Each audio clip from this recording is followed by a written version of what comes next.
This is Minutia Men with Rick and Dave. Hi, Rick. So, I've been gone for the last couple of weeks. You noticed it. Yes, right? I noticed. You noticed. None of our other listeners noticed. Nobody, not one email asking, where's Dave? Is everything okay? Thanks a lot, people. Yeah. So, the twins had double jaw surgery. Yeah. So, that's 4 jaws. Which, by the way, is a pretty complicated thing, right? And Yeah, it is. And pretty serious. It's one night in the hospital. It was a 7-hour 6 or 7 hour surgery. They actually saw their jaws apart. Yeah. And they moved because they had really severe underbites. Yeah. So they, moved the top one forward and the back. Yeah, it is a big deal. Their jaws are wired shut, right? Which on paper sounds great. But it's not. It didn't turn out that way, No, huh? right. Because evidently they could still go. They, I'm not going to say that they were a little needy. Yeah. Okay, and I understand. They're. Would you like me to read some of your texts that you sent me while this was all going on? My favorite one was I'm upstairs, and Michelle and I were taking. Michelle did the brunt of the work, but we would over the weekends we would take 6-hour shifts. Okay. Yeah. And you had 2 of them that you're constant. I mean, they ate through syringes. Right. You know. I mean, it's horrific, and they would vomit blood too. Yeah. Especially the first couple days. Remember Robert Shaw in Jaws? Yeah. So basically, that's what it looked like when Quint gets bitten in the stomach by the shark. But they're throwing up blood through wired shut jaw. Yeah. I mean, it was horrific. But whatever. I don't know. It was day 7 or Julia was already feeling better, and Aaron, because we staggered it.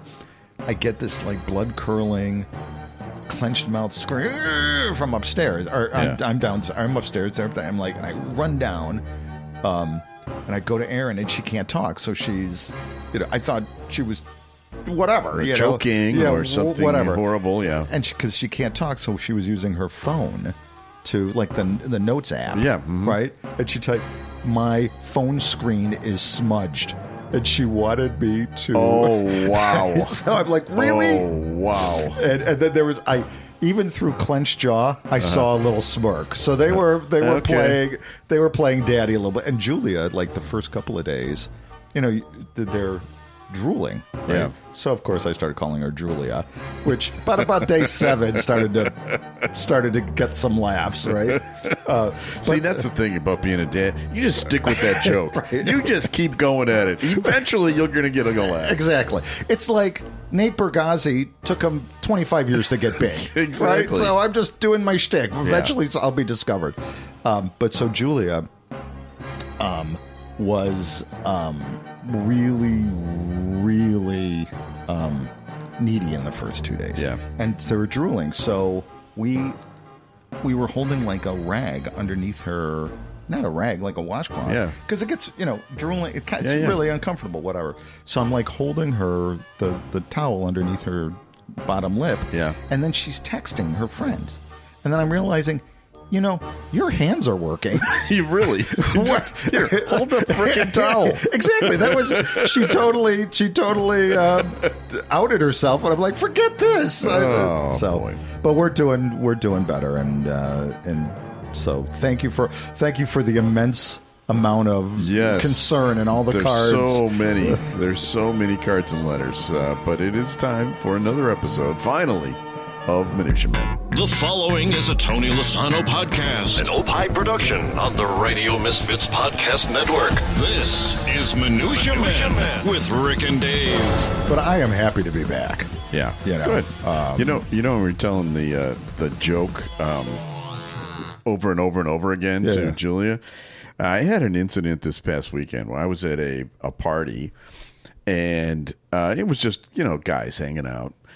And a sausage fest. They started telling jokes. So I told the funniest joke of all time, the moose stick joke. The moose stick joke, and it got no laughs. Right, which it never does. Was this a German crowd by any chance? No, it wasn't. But the thing about the moose stick joke is wait. Who are these guys that I was not invited? Do you have another whole? It's just a neighborhood thing here. Okay. This is a neighborhood thing. Right. But the whole idea that the moose stick joke doesn't get laughs is kind of part of the appeal of the moose stick joke. Right. But it is such a funny joke when you think about it. It's got so many layers. So ever since that night, which I think was Friday night, I've been texting him during the day. So saying, hey, see, you get it? That was a 50s game show. And, you know, Betty White is so wholesome. You know, Arlene Francis is so wholesome. She would never guess, can you suck on it? Yeah, right. But anyway. Yeah. All right. We have a show to do. So there is zero chance I'm getting through this story without cracking up. Okay. It's got this is got everything you love. Right. And comes from Germany. Okay. German cathedral offers sincere regret for chicken dance.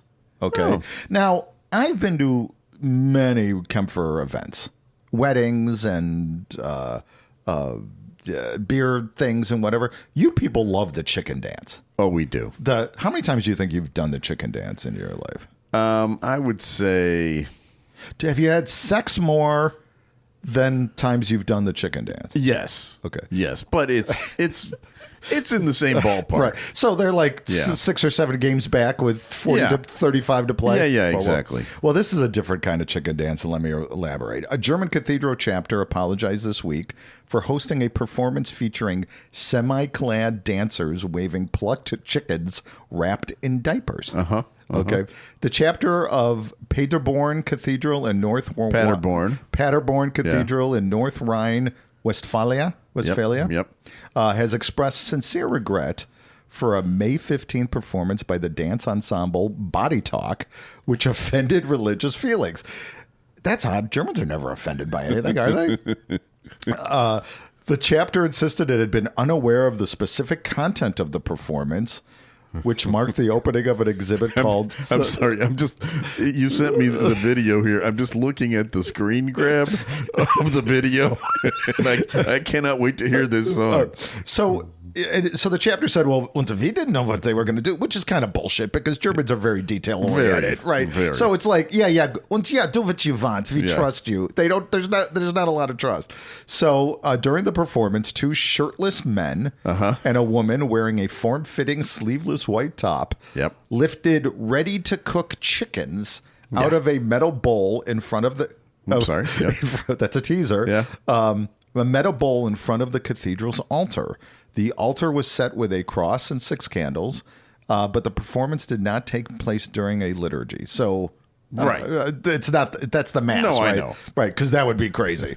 One performer sang an a cappella version of "Live is Life," which is a 1984 song by the Austrian pop rock group Opus. Which, who doesn't know that song? Right. And let's face it, Austria and German, kind of the same country anyways, right?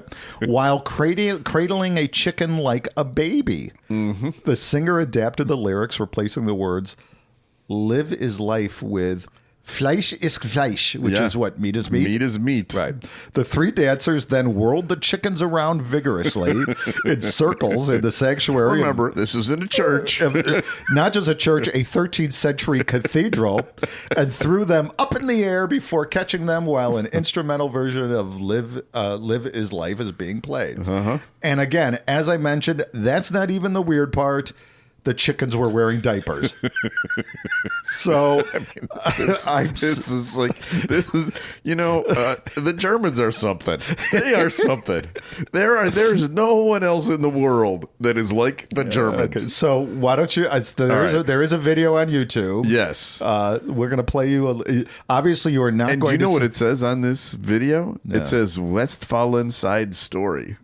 West Side Story, right. Westfalen Side Story from Westphalia. So according to Body Talk's website, the performance was an excerpt from a project called Westfalen Side Story, which is a play on the German word for West Side Story, Westphalia.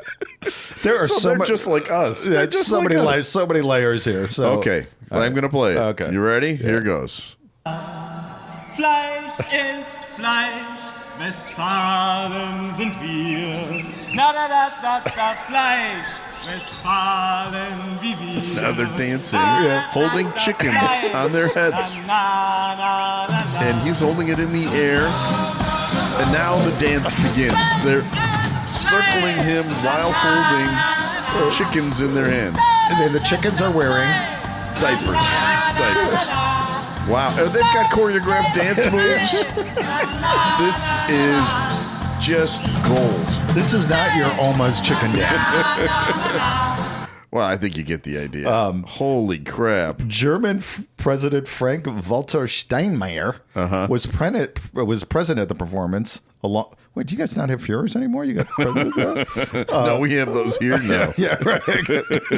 Along with Archbishop Uda Marcus Benz, weren't quite happy about this. So, again, this is not your grandpa's. This is not your opa's. I like it here in Westfalen, sustaining a meat in Westfalen, chickens roam free in Westfalen, goats, cows, and bees in Westfalen. You know, we could have done the whole West Side Story thing. We've done an entire West Side Story thing back in the day. In the 90s, we wrote South Side Story. Right. Which was a parody of Cub fans and Sox fans. Yes. Yes. People are still talking about it. Right. It's in our heads. It was a huge success. Right. We won 4 Tonys, I think, for that. Yeah, something like that. Yes. All right. I have a story for you. This is about kids, and actually, it kind of reminds me of your daughter Julia. We were just talking about it because when she was here, when you guys were here for Hammerama a few months ago, she came down into the basement. I was talking to her, and she said like 3 or 4 sentences in a row that I had no idea what the hell she was talking about. Yeah. She's very jargony, with the young hipsters. Right. She knows all the internet slang and all that stuff. And, so I teach college. Yeah. I do in my design thinking class. I do a lecture on language and how language dictates the way we think. Basically.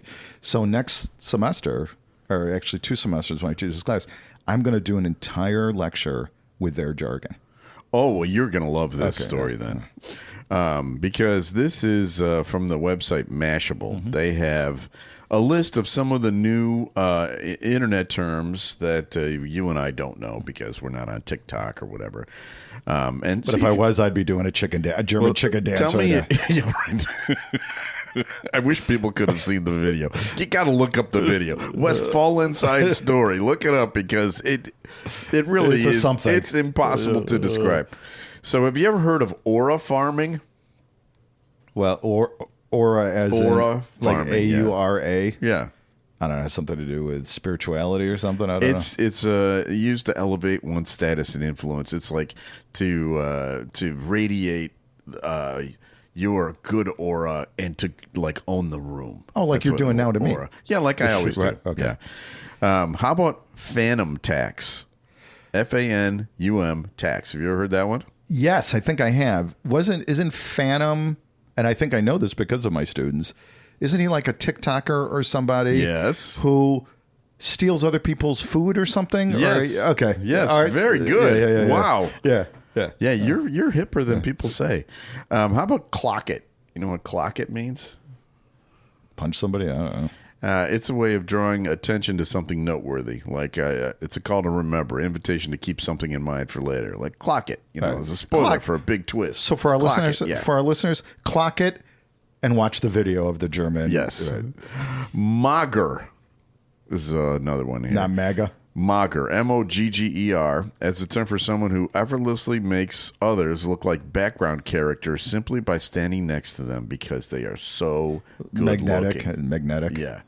So, again, you're kind of like us. You're a Mager. Right, I'm a Mager. But the reason I bring all this up is just to get us all up to date. But and also, you wrote a parody song about it. No, I did not. That would be silly. I wrote a parody song for your story. No, this is about a professor who gave a speech using all of the Generation Alpha terms. So exactly what you were talking about. Really? So yes, this is for real. I swear I did not. This is a nerdy professor shocking a high school. He was a language professor. He was asked to come and talk to a high school about language.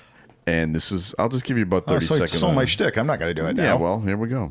So, without further ado, it's low-key a huge W to be vibing here at Westtown High School for Languages Week. But chat, let's lock in. Brooke came prepared. Now, I know it's giving to Lulu for this chuggy boomer to speak in such skibbity brain rot, but if you'll bear with me, I'll put the fries in the bag in just a second. I do actually have a message here, type shit. As I was saying, no cap, I was dead-ass pressed about understanding this language. But I had to absorb the drip so I wouldn't get aired by your generation. High-key, people think Gen Alpha slang is just memes and brain rot, but on God, it's giving linguistic glow-up core happening IRL. So you get the idea. Well, I'm not going to be as good as that, so I'm not. Well, just steal it. Yeah. Good. I mean, why not? Or ChatGPT. That's what you do. Yeah. Yeah. Hey, we got a review here, and this is from Flippo64. Flippo. And you know what? Interestingly, that this is These Dogs Can Hunt, and it's DAWGS. That's for real? Yeah. Oh. These Dogs Can Hunt. And that's yeah, on you know what? Potable. We can't. Have you ever gone hunting? No. Have you ever shot a gun? I know. I shot a BB gun once in Paul Kasaka's basement. Did you really? Yeah. That was the only time I've ever shot a gun. So when ice comes for us, Yeah. we're not going to be much of a challenge for them. No. I'd be like, can I make you guys a sandwich before we go? Can you take my head off the side of the wall, please? Have you been losing weight? You guys look great. That vest is very slimming. Time for another feature. Time now for Studio Walls. And the words of the prophets were written on the studio walls. Rick and Dave. So this is the part of the show where we go back into the Rick and Dave archives. And from this week in 1991, the final episode of Twin Peaks aired. And we once had legendary disc jockey, singer Bob Stroud on the show. And we also had the actress from the reboot, right? We did. Was that Amy Shields? Yep, we played her a few weeks ago. Right. This is different. I'm taking a different angle. I got a different angle on this. This one is my story. Not to interrupt you. Yeah. Didn't I get for your 50th birthday a birthday card signed by somebody from Twin Peaks? Yeah, the giant. The giant. Yeah, yeah, you did. Yeah. Wow, that was 12 years ago. Yeah. Yikes. Anyway. So I was at Bob Stroud's house when we watched that final episode of Twin Peaks, which aired this week in 1991. And we had him on the show, and I told that story because it was a really embarrassing story, something I had never told to anyone before. And here it is. Well, I wanted to tell you a story that I don't think I've ever told you before. I haven't confessed this to you, but it's one of the most embarrassing things that ever happened to me, and it happened in your condo. Would you like to hear it? Really? Yeah. I don't know if you remember this, but do you really want to hear this? Yeah. In the late 80s.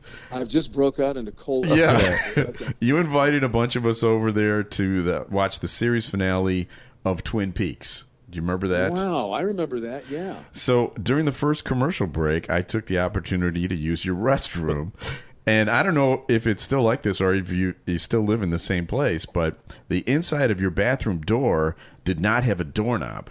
It was like a trick or something. And I'm not exactly a handy guy. I could not figure out how to open the door. And so I was stuck in there. I was too embarrassed to call out for help. Plus everybody was watching the show. I didn't want to break anything. So I spent the next 20 minutes trying to figure out how to get out of the damn bathroom. It's a doorknob, not a Rubik's Cube. Well, I mean, idiot. I'm telling, wasn't it a weird doorknob or something? Look, I hope this makes you feel better, but myself and everybody else who went into that bathroom for the first time had that same issue. Oh, thank God. Well, and Mickey Rooney's still there, right? And, Yeah, and Milton he's still Berle. there. Yeah. Wow. Okay. Well, that does make me feel better because I was flop sweating. I'm like, this is because tomorrow everyone's gonna know that I got trapped in Bob's bathroom, and Steve and Gary are gonna rip me a new one. It's like, and I just my life was flashing before my eyes. And you were missing Twin Peaks. and I was missing Twin Peaks. Yeah. You had no And idea the bean how it dip. ended. No, I've had people people in that bathroom pounding on the door, screaming for help. Is this a trick? Yeah. Are you trying to do something to me? What? And it's. I don't know where that door mechanism came from, and yes, I'm still in the same condo. Yeah. But have you replaced it? Do you still have the same door? No, it's too much fun. Awesome. Yeah. It's so simple. It's just you just push it in. That's what she said, and the door opens. And well, there's a warning to anyone who goes to visit Bob. Right. Ask for a little description before you go into the bathroom. That's right. That's my story. All right, we have more material. More? There's more. I know this is getting. With these 2 weeks, I have, you know how when you work out all the time, right? Oh, yes. And then when you stop working out, and then it takes a little while to get back. I'm winded here. Yeah. I imagine that you are following the P-diddy trial very closely. Of course. Right? Yeah, I mean, this is bigger than OJ, right? Well, evidently, there's a little hoo-ha going on. Yeah. Sean Diddy Combs tells the courtroom artist that she makes him look like a koala. Everyone gets pissed about their courtroom artist. During a break-in trial proceedings Thursday, Combs spoke to court artist Jane Rosenberg, who, by the way, I reached out to. I would love to have her on the show because she has done the Trump. I mean, she's done all of it. Yeah, and Trump hated his too. Remember? Right. Yeah. And Diddy asked her to soften it up a little bit, saying that that you're making him that I'm making you look like a koala in your sketches. Combs, who has been jailed since his September arrest, now has gray hair and a beard. Evidently, there was some hoo-ha going on with it. Really? He was dyeing his hair. That's hard to believe. Combs is facing, for those of you who care, he's facing 5 charges of pervasive pattern of abuse and whatever, blah blah blah blah blah, sex trafficking or whatever. But it sounds pretty gruesome. It's horrible, and I think he's going. Yeah, I think he is too. That dog ain't going to be hunting for a long time. Do you remember the Sopranos episode when Junior was pissed? Yes. And I sent you the video of this. Yes. Can I play it? Sure. All right, here it goes. Did we miss it? God damn it. In other news, in the federal courthouse in Newark, there were few surprises in the racketeering trial of Corrado Junior Soprano. Hello, Junior. 72-year-old defendant listened as government auditors detailed financial irregularities at Comley Trucking. The prosecution outlined how accounting practices of Comley Trucking did not. What kind of likeness is that? If they were great artists, they'll be in a museum. Evidence today may signal at least one. Fucking fodder for cartoonists now.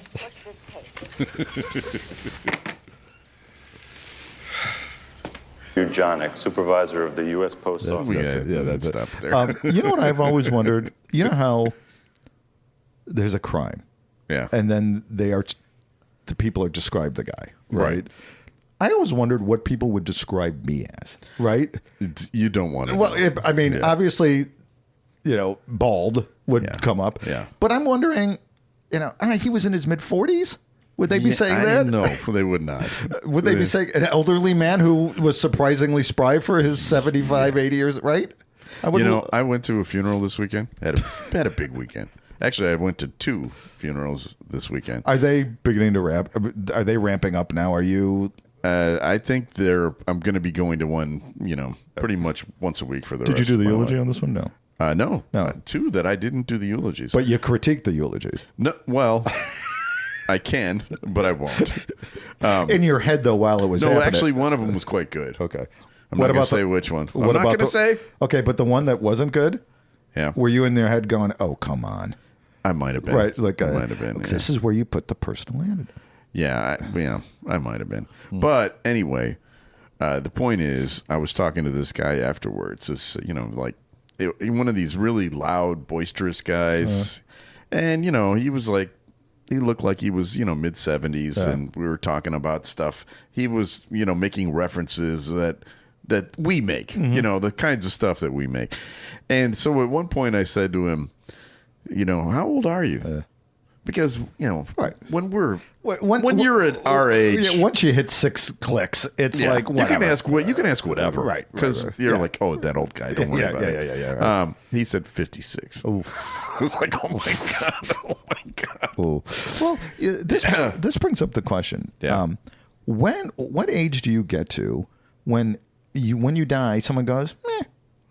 right? Yeah, we're getting close. I think we're still a little. I think in your 60s, it's respectable to go to make it 60 some years. Yeah, I'm still. It's still a little young, right? I want to hit that seven bills. So, and then it's year. like, I heard he smoked a cigar every day. What do you expect, right? Right, exactly. I mean, considering the smoking and the drinking and the, I don't think he was on the inside of a gym. Yeah, let's face it. There are some. I have three. We were talking about how did we get on this? This was the Combs thing. Is what we were talking about. So these are three other high-profile people that were pissed.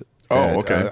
El Chapo. Remember El Chapo? Oh, yeah. The infamous drug lord. Right. He said in an interview, "Why do I look like my barber quit mid-fade?"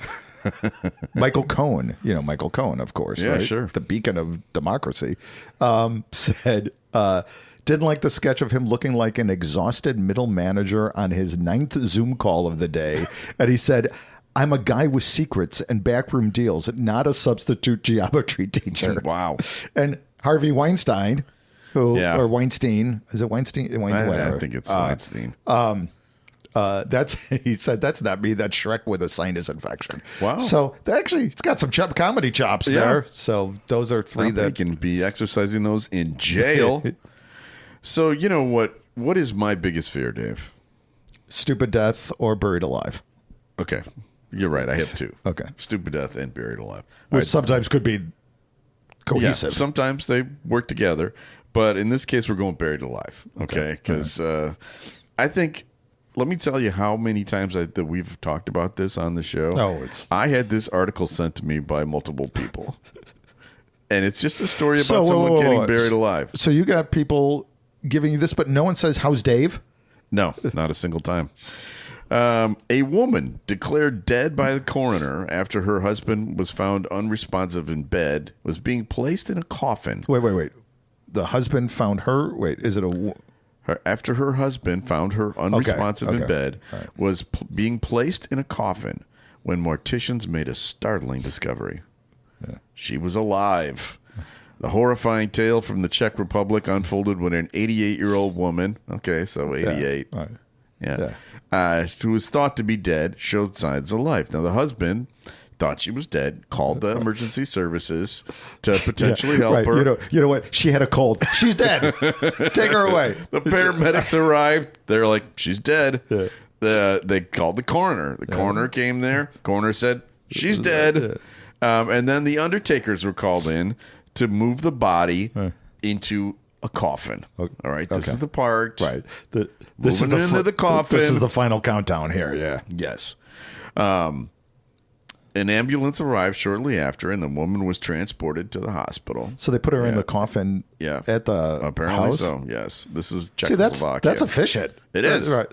It is. And it turns out that she was not dead. She was alive. Yeah. As they were transferring her, they found out that she was alive. And guess what? She's fine. She's alive. She's doing fine. Now, the reason why... I wonder if Michelle is going to be at some point when I'm like 84 or whatever. Yeah, he's dead. No, he's not. He's sleeping. I hear him snoring. And no, he is dead. Take him away. I always say this, but when I'm dead, I want people like poking me with forks. I want everyone to know for sure that I'm dead. With you, I'm going to go, here's a pickle. And if your nose goes up a little bit, then you're not dead. Now, this is not as rare as it sounds. According to the Cleveland Clinic, this is something they call the Lazarus effect, which is named after the biblical story of Jesus bringing Lazarus back to life. In a chicken diaper. According to the National Institutes of Health, there have been 74 confirmed cases of this in the United States since 1982. Holy crap. That's a lot. That's a lot. That's a lot. That's what, 3 a year or whatever. And they still don't know how or why this Lazarus effect even happens. They have no idea. So, again, parody put it out there.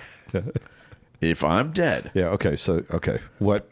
You have full authority to do whatever you want to the body just to make 100% sure. Are you talking to me or absolutely everybody? Everybody. Really? Anybody. Find me on the streets. Do whatever. Roll me over with a truck. Whatever is necessary to be 100% sure that I'm dead. That's all I'm asking. Take you to the Who's because final tour. I do not want to be buried alive. Right. That is a nightmare. Has there been? I mean, she didn't get buried. Has there been any? Oh, I'm not doing any research into this. Okay. Well, I am not doing any research. All right, so we have another feature, and again, have we decided what to call this one? I think I'm going to just call it. I'm just going to go with the celebrity potpourri at this point. Okay. Time now for Celebrity Potpourri with Rick and Dave, because this actually is a celebrity version of this bit. And basically, we're asking people to just send their emails. If you want to send us a story about a celebrity, feel free. You find a little wacky bit that you want to send us. Last week, a couple weeks ago, we got a really funny bit about a surprise party. Whatever you find, just send it to us. We're looking for free content, right? User-generated content, right. as we call it. So this comes from Mike S. Mike S. has a question and a request. His question: what is your favorite Beach Boys song? This is probably for both of us. And request: Rick, please tell your Brian Wilson story. Okay. Who Brian Wilson is dead. Yeah, because he passed away this past week. I did not go to that funeral.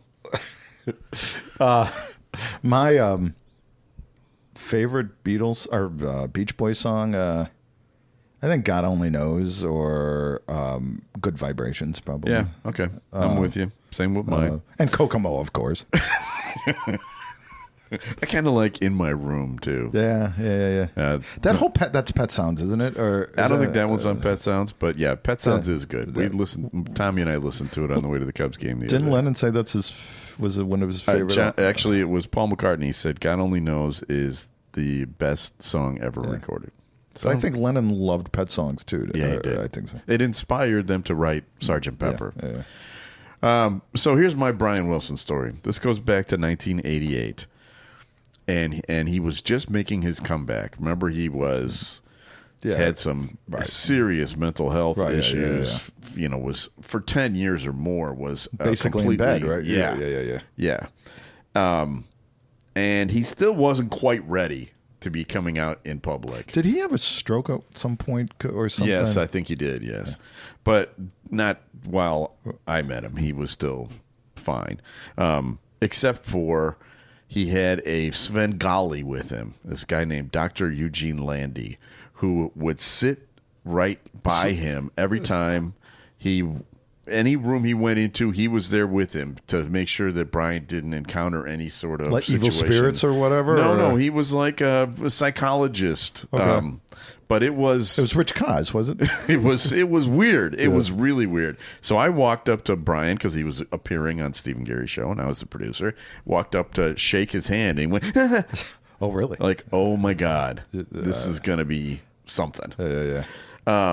Then he gets into the studio, and Stephen Gary had a rule that no one's people were allowed in there, just the guest. But Brian couldn't do the interview unless this guy was sitting at his feet. So he did the interview with this Svengali guy sitting right at his feet. Then, what you mean, like scrunched down? Yeah, like on the floor next to him. With wow, just as emotional support. Yeah. I mean, that's how damaged he was. He was pretty damaged. It turns out this guy ended up, stealing from him, allegedly, that sort of thing. But anyway, then the interview starts, and Stephen Gary are chatting with him, and all of a sudden, Brian starts choking, like he sounds like he's dying. I'm sure it's out there on YouTube. You can type in Brian Wilson choking. It's like 45 seconds, and it is scary. And you can hear Stephen Gary like, you need a cough drop, or water. You need some water. Heimlich, anybody? And I was the producer, and I was not in the room. I came into the room because I was worried. It was like maybe I had to do a Heimlich or something. Being German, you would know how to do the Heimlich. But it was a totally memorable event. He made it. He was fine. He did the interview, and he later moved to the Chicago area. St. Charles, right? Yeah, St. Charles. He was there for years. He was there for years, and he ended up collaborating with Steve on a couple of songs. I think they wrote a song together or something, and they actually became friends, Steve and Brian. But that first time, that was freaky. So Dennis Wilson, I don't know if I'm going to get this story correct. And it's a family story. So as you know, Houdini was at my grandfather's funeral after he had died. But my sister was working at, I'm going to have to ask her if this is true, Downtown Records. There was a chain of record stores downtown called Downtown Records, right? And Dennis Wilson came in. Okay. And used the bathroom of the record store, of the record. Yeah. And he was in there for like 30 minutes. And they were beginning to be, well, what do we, Yeah, what do we do? Yeah, we worried. He was fine. Dennis Wilson died a few years later. He drowned. Right, which is odd. Yeah.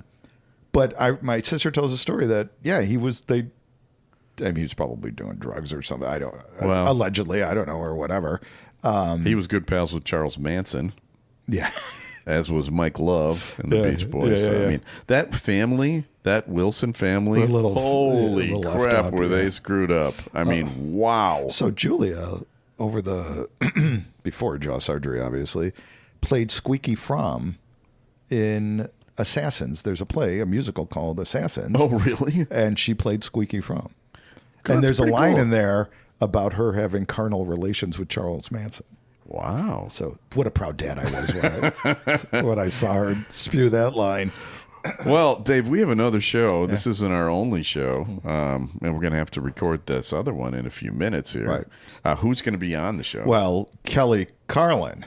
Yes. Who's the daughter of George Carlin. Hopefully we don't even know if she's going to be on because we haven't done that's it yet. A good point. 9 minutes. Yeah. But we've got the daughter of George Carlin. And she's an actor. Funny. Right, I've seen her do interviews before. Right, she's great. So we better wrap this up so we can jump on this other call. Yes. So let's thank people too. We've got to thank Tony Lasano. Thanks for everything you do, Tony. Thanks to Ed Silla. He did not reach out to me and see if everything was okay. No, that's true. Nobody did. Ed Silla, whatever. He didn't reach out. I mean, I don't think even your family really checked in just to see if everything was okay. Whatever. But we should thank Ed, though. Yeah, Ed Silla for just the Radio Misfits Podcast Network. Great Talk Radio isn't dead. It's just moved to a better place, radiomisfits.com. And are we going to be back again next week? I think so. You're going to make it in 2 weeks in a row? We'll see. All right, we'll be back next week with another episode of Minutia Man. The proceeding was a presentation of the Radio Misfits Podcast Network. Find our other great shows on iTunes, Stitcher Radio, and at radiomisfits.com. Thank you. This has been a presentation of Opie Productions. Tony, can you shut up?